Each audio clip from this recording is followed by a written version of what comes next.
Magandang araw sa iyo kaibigan, ito pong muli si William, ang iyong kaibigan na may kapansanan. Pag-uusapan natin today ang 5 love languages as popularized by Gary Chapman sa kanyang best-selling book. Pag-usapan natin ito para matuto tayo on how to fully receive love at kung paano din naman natin maipapadama ang ating pag-ibig sa mga taong malapit sa atin according to their own respective love languages. Una ay ang physical touch. Ikaw ba yung taong malambing? Na-appreciate mo ba yung lagi ka nagsusumiksik sa nanay at tatay mo nung ikaw ay bata pa?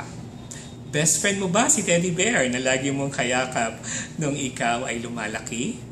Na-appreciate mo ba yung mga embraces o yung mga full hugs ng mga kaibigan mo at mga mahal mo sa buhay? At damang-dama mo na mahal ka nila tuwing ikaw ay natatapik sa balikat. Then physical touch is your own love language. Pangalawa ay ang words of affirmation. Gaya ba kita na natutuwa kapag ikaw ay may natatanggap na letter? Whether ito ay love letter or mga little post-it messages lang galing sa iyong mga kaibigan or mga mahal sa buhay? Ikaw ba yung taong na-appreciate mo kapag sinasabihan ka ng good job or I appreciate what you do or I love you, mahal kita, or I miss you? Then words of affirmation ang iyong love language kung saan namumulaklak sa iyong tenga ang mga magagandang mensahe ng mga taong mahal ka. Next stop is giving or receiving gifts. Ikaw ba yung taong nakaka-appreciate ka ng mga pasalubong? Whether ito ay simple lamang or mga mamahaling regalo na pinaghandaan ng taong mahal mo. Ikaw ba yung taong lagi kang nag-aabang sa mga pasalubong sa iyo from the travels of the people around you? Whether ito nga ay simpleng ballpen lamang or panyo or mamahaling regalo from all over the world, ikaw yung taong damang-dama mo kapag naaalala ka ng mga mahal mo sa buhay through their giving of gifts para sa iyo.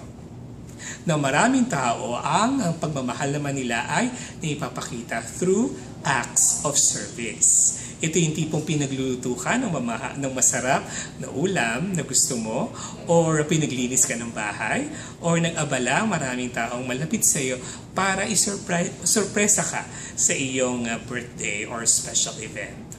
Then acts of service, ang expression naman ng iyong love kung na-appreciate mo yung mga taong nag-aabala sa pamamagitan ng kanilang serbisyo or paglilingkod. Quality time naman ang huling love language na kung saan ito ay nag-aalat ng oras para sa bonding moment mo with your friends. Yung tipong nag-set aside kayo ng time para mag-travel together or kahit na magchismisa lang sa telepono kahit sa maiksing panahon. Or yung lumalabas kayo, pumupunta kayo sa ibabaw ng bubungan just to stargaze at night kasama ang iyong pinsan, ang iyong mahal sa buhay, or maging ang iyong anak at mga kapitbahay. Kasi para sa iyo, damang-dama mo ang tunay na pag-ibig kapag walang distraction at magkakasama lang kayo na nagkikwentuhan or nagtatawanan. Sana kaibigan, kilalanin mo ang iyong sarili para higit mong ma-appreciate yung mga pagmamahal na ipinibigay sa iyo ng tao. At ganoon din naman, sana magkaroon ka ng oras para kilalanin yung mga love languages naman ng mga taong mahal mo para mag-swak yung paraan mo ng pagpapakita ng pagmamahal at yung paraan naman nila ng pagtanggap ng pagmamahal din galing sa iyo. Hindi yan ang aking nais para sa iyo at para sa iyong mga mahal sa buhay is to overflow this world with the love languages that we can give and express sa ating mga mahal sa buhay para we can make this world a better place. Again, that's physical touch, words of affirmation, giving gifts, acts of service, and quality time. Hanggang sa muli kaibigan.